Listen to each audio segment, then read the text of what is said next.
বিহারের রাজনীতিতে mega Sunday. গত বছরই মহাগঠবন্ধনে যোগ দিয়েছিলেন নীতিশ কুমার। বিহারে 3 দিনের রাজনৈতিক নাটকের শেষ পর্যায়ে মুখ্যমন্ত্রী পদ থেকে ইস্তফা নীতিশ কুমারের।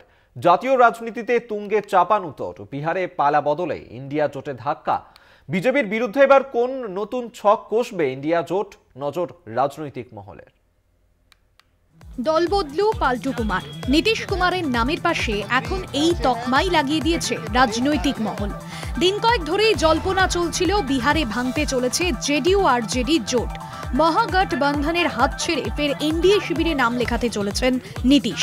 রবিবার সেই জল্পনাতেই শিলমোহর দিলেন নীতিশ কুমার। রাজনীতির পেশাদার হিসেবে গত কয়েক বছরে তিনি একাধিকবার রাজনৈতিক সঙ্গী বদলেছেন। ধীরে ধীরে দল বদলের সমর্থক হয়ে উঠেছেন তিনি। নীতিশের ডিগবাজি নীতি।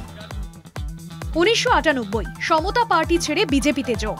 2000 প্রথম বিহারের মন্ত্রী হিসেবে নির্বাচিত। 2005 বিজেপির সমর্থনে বিহারের মুখ্যমন্ত্রী হিসেবে শপথ, 5 বছর ক্ষমতায়। 2010 আবারও বিজেপির সঙ্গে সরকার গঠন। এবার নীতিশের শাসনকাল 3.5 বছর স্থায়ী হয়।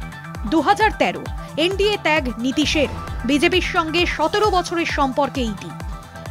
2015 আরজেডি ও কংগ্রেসের সঙ্গে মহাজোট গঠন নীতিশের। 2017 মহাজোট ত্যাগ নীতিশ কুমারের।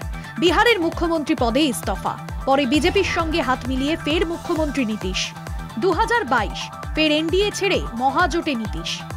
আরজেডি কংগ্রেস বামেদের সঙ্গে জোট করে মুখ্যমন্ত্রী নীতিশ। লোকসভা ভোটের আগে প্রতিবেশী রাজ্যে পালাবদল। বিজেপির সমর্থনে ফের বিহারের মুখ্যমন্ত্রী হিসেবে শপথ নীতিশ কুমারের।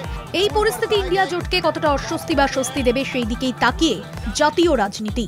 কলকাতা টিভি।